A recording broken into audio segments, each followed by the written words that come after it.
أعوذ بالله من الشيطان الرجيم. بسم الله الرحمن الرحيم.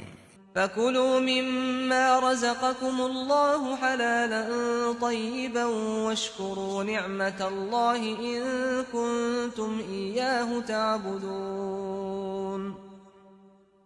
إنما حرم عليكم الميتة والدم ولحم الخنزير وما أهل لغير الله به، فمن اضطر غير باغ ولا عاد فإن الله غفور رحيم.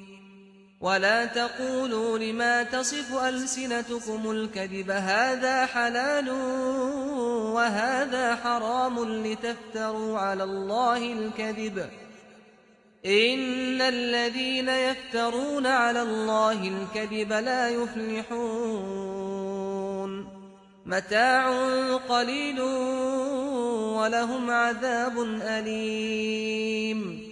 سو ان کے اس انجام سے سبق لو، اور اللہ نے جو حلال اور پاکیزہ چیزیں تمہیں دے رکھی ہیں انہیں کھاؤ اور اللہ کی نعمت کا شکر ادا کرو اگر تم اسی کی پرستش کرتے ہو۔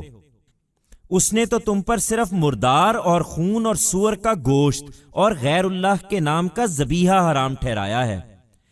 اس پر بھی جو مجبور ہو جائے، اس طرح کے نہ چاہنے والا ہو نہ حد سے بڑھنے والا، تو اس پر کچھ گناہ نہیں، اس لیے کہ اللہ بخشنے والا ہے، اس کی شفقت ابدی ہے۔